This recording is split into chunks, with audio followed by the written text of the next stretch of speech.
Welcome back, viewers. You're watching WION World is One. I'm Shivan Chan. Now, this is Speed News. Let's get started.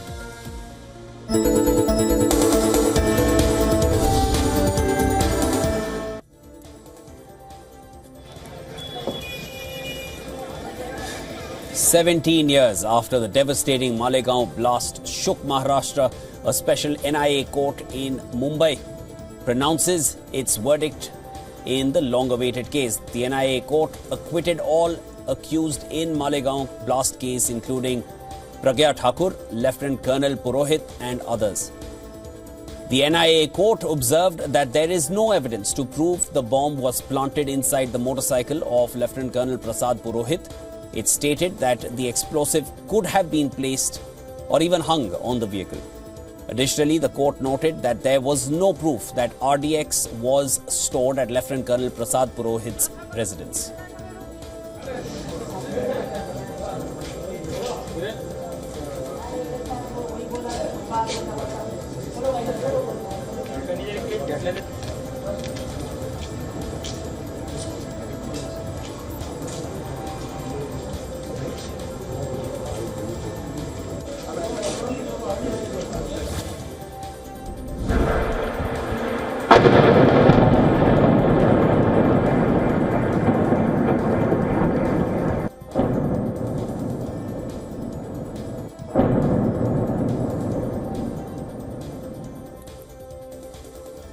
Russia carried out drone and missile strikes on Kiev in the wee hours of today, killing one person and wounding at least 20 others.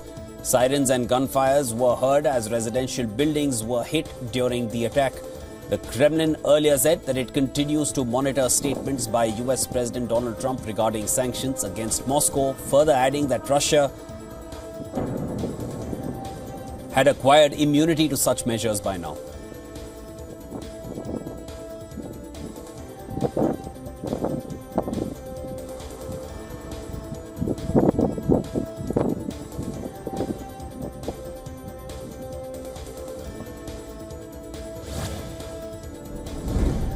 Senator Bernie Sanders rose for vote on.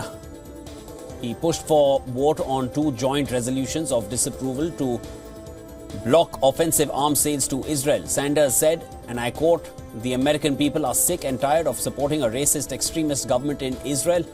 And in the end, 27 Democrats voted for Sanders' first vote to prohibit the sale of fully automatic rifles to Israel, and 23 Democrats voted for his second one that would prohibit the sale of bombs, including 1,000-pound bombs.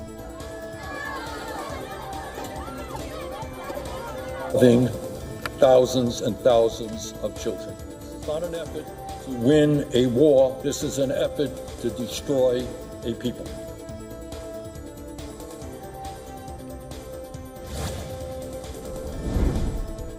Gaza's civil defense agency said that at least 30 people killed after Israeli forces opened fire on Palestinians waiting to collect humanitarian aid. Video that surfaced showed Palestinians carrying bags of flour and bodies in the Zikim area. The latest incident comes amid intensifying fears of a full-scale famine breaking out in the Gaza Strip.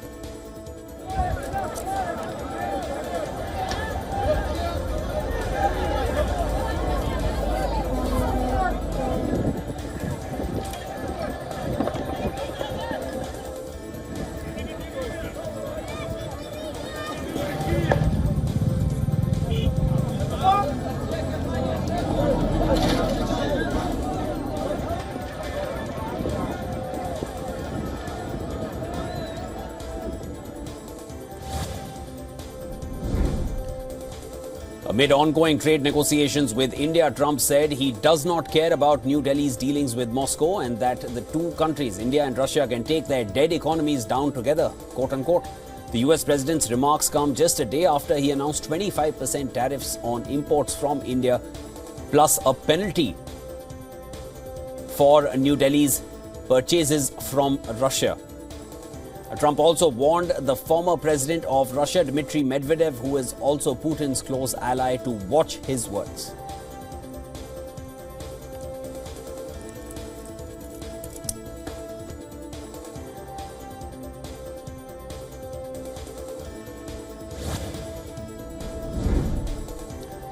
Trump said the United States is still negotiating with India on trade, and this is after he announced earlier in the day that the US would impose a 25% tariff on goods imported from India starting on Friday, 1st of August. Trump accused India of imposing higher tariffs on US imports and also having the most strenuous trade barriers. Trump's latest tariff announcement is being seen as significant and negative for several sectors of the Indian economy, including textile, auto components, leather goods, gems and jewelry, and certain food exports.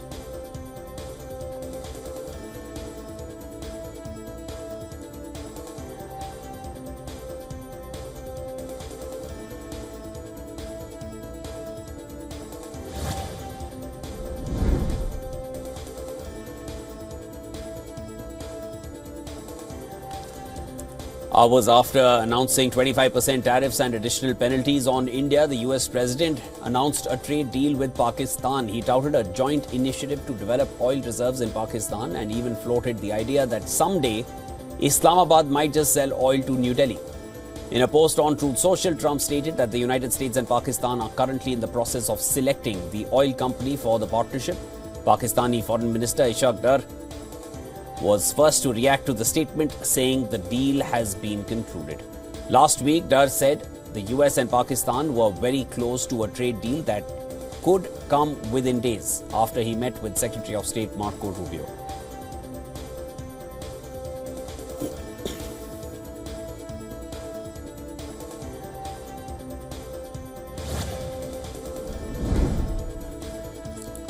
US Department of State has announced sanctions against several firms from India for engaging in significant transactions involving Iranian petroleum and petrochemical products. A statement by the US State Department said that Indian companies were found to have allegedly imported substances such as methanol and polyethylene between January 2024 and January of this year. The sanctions also targeted firms based in Turkey, UAE, China and Indonesia.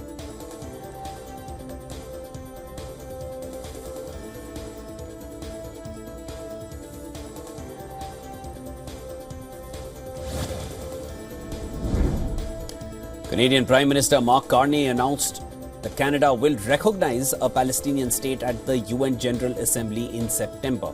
Carney said the move was necessary to preserve the hopes of a two-state solution to the Israeli-Palestinian conflict, a long-standing Canadian goal that was being eroded before our eyes, quote-unquote. This makes Canada the third major Western power following recent announcements by France and UK that could recognize a Palestinian state in September.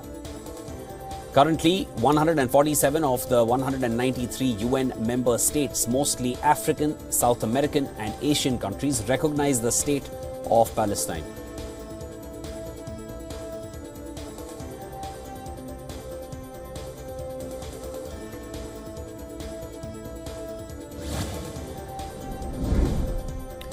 Six people killed, 10 injured in attacks in Guatemala City. At least 6 people were killed and 10 others were injured during an armed attack on mourners at a funeral home in Guatemala.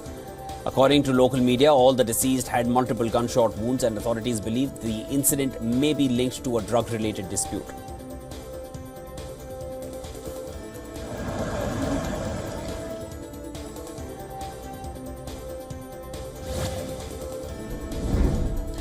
Khaleda Zia, the chairperson of the Bangladesh Nationalist Party and former premier, will contest the upcoming general election in Bangladesh. Speaking to reporters after a views exchange meeting organized by the Feni District Administration, BNP Vice Chairman Abdul Awal Mintu said the party chief is in good health and will contest the election from Feni. The former Prime Minister has now been acquitted in both the Zia Orphanage Trust and Zia Charitable Trust cases, in which she had previously been convicted and sentenced as well. She served as Prime Minister of Bangladesh from 91 to 96 and again from 2001 to 2006.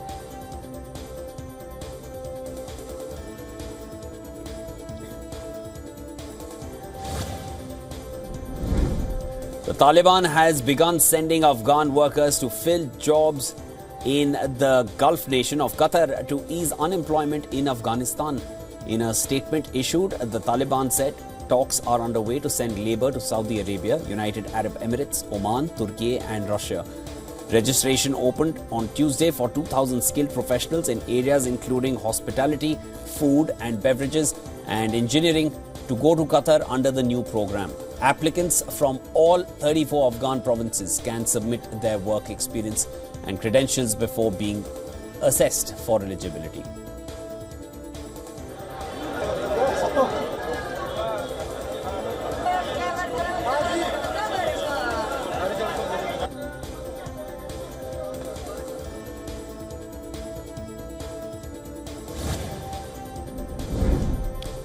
Iranian President Dr. Masoud Pezeshkian is set to visit Pakistan on 2nd of August for a two-day official trip at the invitation of Prime Minister Shehbaz Sharif. The visit was confirmed by President Pezeshkian's political advisor Mehdi Sanai in a post on social media. And this will mark President Pezeshkian's first visit to Pakistan and second by an Iranian president in the past 2 years.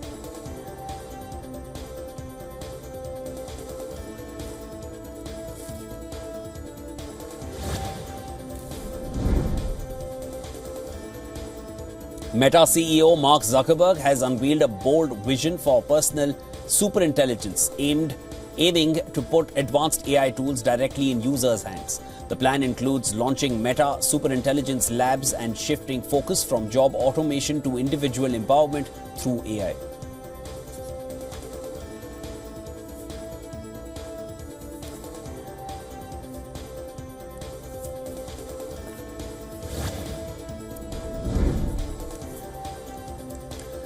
Rain lashed parts of Delhi, including Janpath, Lajpat Nagar and the Minto Bridge area this morning, a day after heavy rainfall in the national capital. The Indian Meteorological Department has predicted light to moderate rainfall for today in the Delhi National Capital Region.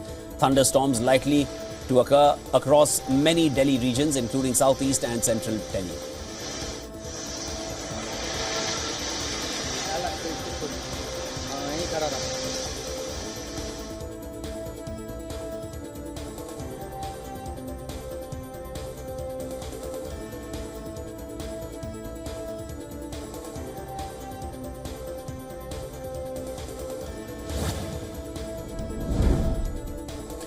The US dollar reached a two-month high, buoyed by Fed Chair Powell's cautious stance on rate cuts and resilient US economic data. The greenback is on track for its first monthly gain of 2025.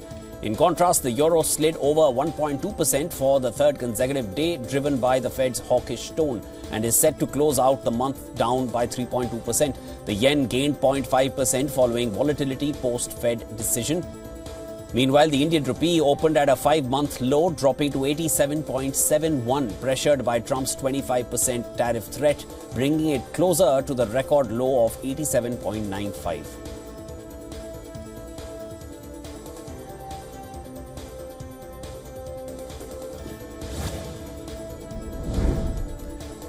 Asian equities slipped on Thursday with Chinese economic data and a plunge in copper prices dragging on markets. Hong Kong and Shanghai indices saw notable decline, while Japan's Nikkei 225 rose 0.9% after the Bank of Japan held rates steady and raised inflation forecasts. Nasdaq and S&P 500 futures surged nearly 1% after better-than-expected earnings from Microsoft and Meta. Meanwhile, India's BSE Sensex opened lower, falling over 700 points, and the Nifty 50 index opened below 24,700 as concerns over proposed US tariffs weigh on export sectors.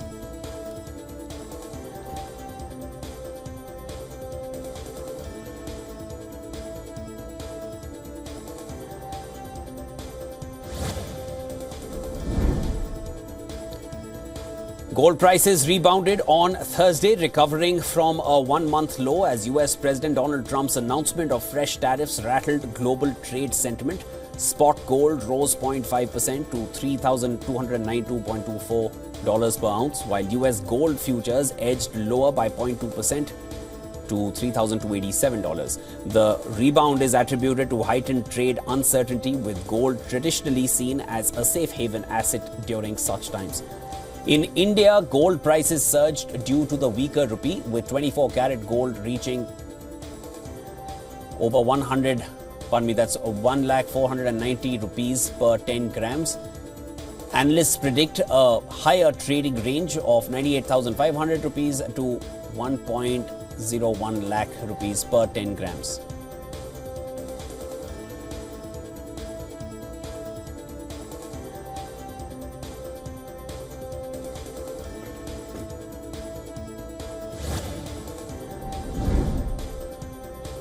China's manufacturing sector contracted for the fourth consecutive month in July, with the official PMI dipping to 49.3, down from 49.7 in June.